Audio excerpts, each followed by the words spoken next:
Good morning, good afternoon, good evening. Hello, creepy friends. Welcome to Nixie Bob's and another edition of That Thunderbirds Girl. A little bit later than planned. I did forewarn you that I wasn't going to be able to get that out as quickly as we'd like, but obviously with festivities and fun and food and drink due to the lovely Christmas season, we knew it wasn't going to happen that quickly. It's just one of those things. It wasn't possible, but I did put out give or take a million for you guys. I hope you enjoyed that. That was a fun one to do because I did it, I think, I recorded it a couple of days before Christmas and it was fun getting to watch it again, but I still think my favourite moment was Virgil's cockeyed expression where he was trying to work out where the noises were coming from. That was just funny. So we're back today for Whether or Not from Thunderbirds Our Go series. I think they've done the episodes earlier this week. I was trying to work out exactly what time they were going to be on, and I think they've just had them on sort of like 9 o'clock in the morning again as opposed to their normal 3:30 slot. Long as they change it back to 3:30 in the new year, or you guys and I are going to have a falling out. I think they have realised that having it on at that middle point of the day is great for a more family orientated experience. I think, as I said, when this was one of the points I made when the series first came back on air, that it would be better at this time, and I still stand by that completely. Parents are getting no time with their kids are watching at 8:30 in the morning, they're in bed. So what's the negative side about this episode? Langstrom Fisher is back. You know, like in anime and in Pokemon where you see the characters like breathe out like a garlic or an onion thing?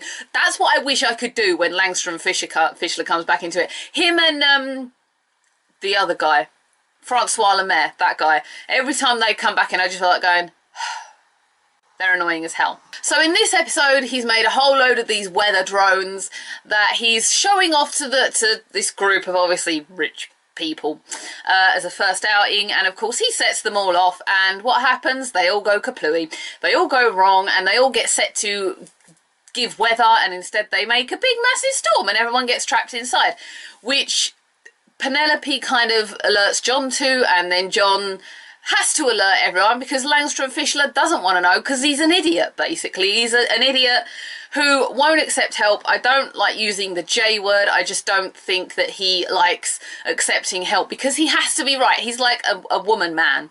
He's like a woman man. Women like to be right, and we normally are. But he's like a woman man. He likes to be right.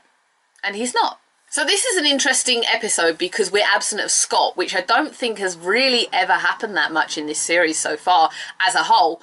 So literally all it leaves in Tracy Island is brains because Kao's gone on the rescue mission, Gordon's gone on the rescue mission, and so has Virgil. So this is an interesting setup. Here's one we haven't seen before.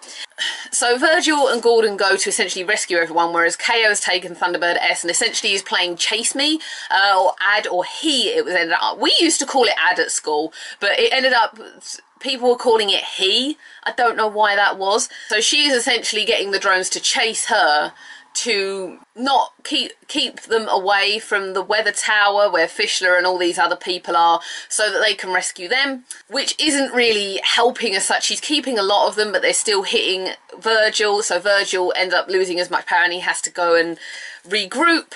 Gordon goes off in one of the devices from the pod. The weather drones get that. They throw like lightning or ion bolts, I think it was, at it. That falls to the floor and breaks. Poor old brains, he's now got to mend that.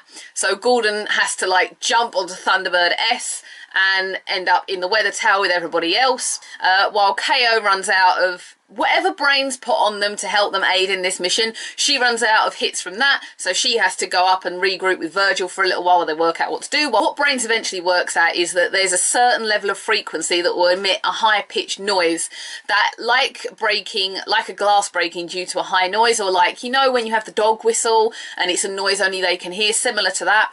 He needs to work it out. So this is where Penelope comes in, because she has been around on the whole mission, because she was actually flying in Fab 1 to go and see all these weather balloons. She's keeping an eye on Fischler because that's what they're doing. She says, and maybe she's got a point here, I think Fischler has good intent, he's just an idiot. She didn't say those exact words, they kind of came out of my mouth too.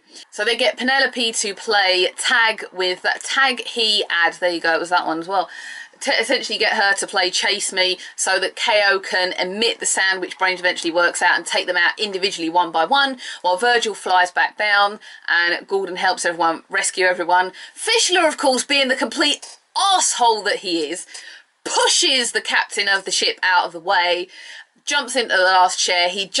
Gordon just about gets the captain in. When the device takes off, he has to run and literally hang around and be safe for the end of the episode. He doesn't die. Thankfully, nobody dies. Thankfully, everyone is off the tower before it completely collapses. KO, Brains and Penelope all manage to destroy all the drones, and Fischler is standing there trying to come up with more ideas as the episode ends, which sees his whole crew walk off and leave him because he's an idiot. He needs to go on Jericho's list, I think, Fischler. Langstrom, Fischler, you just made the list. I couldn't want you to say that in an episode for such a long time. You know what? Can someone make me a video of Chris Jericho calling people stupid idiot, and every time he says stupid idiot, there's a shot of Langstrom, Fischler or Francois Lemaire? Please, that would be absolutely classically hilarious. So Langstrom Fisher being back in this episode just went poof. It went down like a lead balloon with any fan anywhere. Like, nobody liked it. Everything because obviously this came out on Christmas Eve and I was just reading comments on Facebook and everyone's going, oh no, not again, guys. Ned Tedford, Francois Lemaire, Langstrom Fisher, you got to give it a break, okay? It's not funny. It's not good to repeat this over and over again. People don't like it. It's not funny. Just please stop it. Please. Please. We can take Ned Tedford once a series, but Langstrom Fisher's been in it like 4 or 5 times, and it's wearing thin, very, very thin, like skating on thin ice. It's really interesting not having Scott present in this episode and not controlling everything. I've gotten so used to him essentially being Jeff Tracy that the absence of him kind of makes me feel like there's another part of International Rescue missing. Very strange. I wonder where him and Alan have gone, though. I think it would be cool if they did a mission with just the 2 of them next week, being out wherever they are. Where did they go? Where did they go? There's a lot of classic Lady Penelope sort of bit lines and sarcasm lines in this episode. The one that sticks out to me the most is where she says, how very tiresome. I can just see Sylvia Anderson's Lady Penelope sitting there in a car going, oh, Parker, how very tiresome. But I think it could have done with a bit more feeling. I don't think there was enough feeling put into the line there. I just would have liked it in Lady Penelope's kind of relaxed, posh yet slightly sarcastic voice of, oh, how tiresome. Just my opinion there, but I really would have appreciated that. But I just, whoever wrote Lady Penelope in this episode did a really bang-up job. Gordon had a classic reaction to falling back when they were eventually safe. He just sort of landed and went, oh, thank God for that. Poor bloke's just had a bit of an adrenaline rush, hasn't he? And he's not really as much of the adrenaline junkie as I've seen Virgil and Scott be, because they obviously seem to take more risks and do more crazy stuff when they're out of their crafts. It was a really good paced episode. I say this every time, but the pace of this was really fast, and I think that I mentioned this in Give or Take a Million, that's the good side we get from this series, is there's a lot of periods in the original where it's slowing down.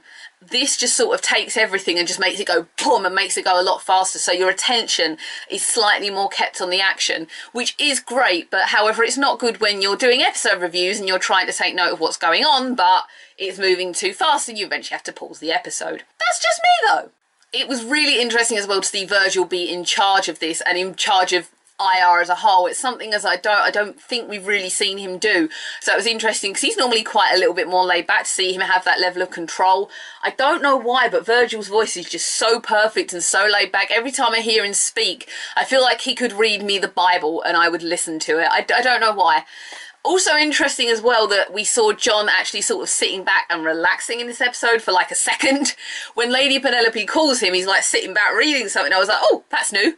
That's new. John's actually relaxing. It would be cool to just see John in Thunderbird 5 eating a meal, like doing something normal. That's just my brain running away with silliness here. But when he's sitting there like, this is a perfume bottle, but like he's reading something, I was like, oh my God, he was doing something normal. I also wonder why he needs to wear his suit on Thunderbird 5, because no one can see him.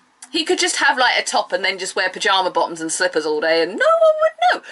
Thank you everyone for being here and watching this slightly late edition of Thunderbirds I'll Go. If you'd like to subscribe to the channel, please do. Obviously next week's one is going to be a bit delayed again. Next week's one, it's on Saturday. Saturday's one is going to be a bit delayed again due to the fact that it's New Year's Eve. I hate New Year's Eve. Let's just establish that now. I find New Year to be one of the most depressing times of the year ever. I do not like it. I have kind of this little idea for starting something vlog-wise for next year. And I'm still trying to write stuff down and work it out.